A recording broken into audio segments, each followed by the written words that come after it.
క్రింది వాటిలో కర్ణము 5.5 సెంటీమీటర్లుగా గల లంబకోణ సమద్బాహు త్రిభుజం కొలతలు అన్నాడు. ఈ ఆప్షన్లో ఏం చేశాడంటే భూమి అని చెప్పని ప్రతి ఆప్షన్లోనూ 5.5 సెంటీమీటర్లు ఇచ్చాడు. 5.5 కాదు, అది 5.5/√2 ఉండాలి. ఓకే, నెక్స్ట్ కోణాలు ఇచ్చాడు, డిఫరెంట్గా ఇచ్చాడు కోణాలు. మరి డయాగ్రామ్ మనం డ్రా చేసామంటే ఫస్ట్ మనకి ఒక లంబకోణ సమద్బాహు త్రిభుజం అంటే కర్ణం వచ్చేసి 5.5 అన్నాడు.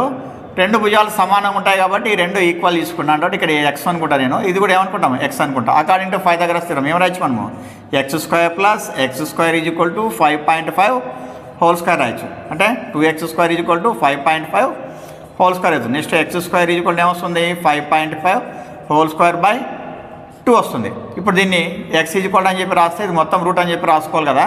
కాబట్టి నేను ఏం చేస్తానంటే ఈ 2ని ముందుగానే 5.5 whole square by √2 whole square అని చెప్పి రాసుకుంటా. ఓకే, ఈ విధంగా రాసుకున్నానంటే ఇప్పుడు x² = ఏమని రాయొచ్చు 5.5/√2 హోల్ స్క్వేర్ అని చెప్పి రాసుకుంటే అప్పుడు ఏం చేయొచ్చు మనము ఈ స్క్వేర్ క్యాన్సిల్ చేస్తే x = ఏమొస్తుంది 5.5/√2 వస్తుంది. ఓకే, నెక్స్ట్ ఇప్పుడు ఈ రెండు భుజాలు సమానం కాబట్టి వాటికి ఎదురుగా ఉన్నటువంటి కోణాలు కూడా ఏమవుతాయి, ఈ రెండు కోణాలు సమానం అవుతాయి. ఈ రెండు కోణాలు సమానం అవుతాయి అన్నప్పుడు ఇక్కడ ఆల్రెడీ ఎంత ఉంది, ఇది 90 ఉంది, ఇది 90 ఉంది. మొత్తం ఎంత కావాలి మనకు 180 కావాలా. అంటే 180లో నుంచి 90 తీసినామంటే ఎంత వస్తుంది 90 వస్తుంది.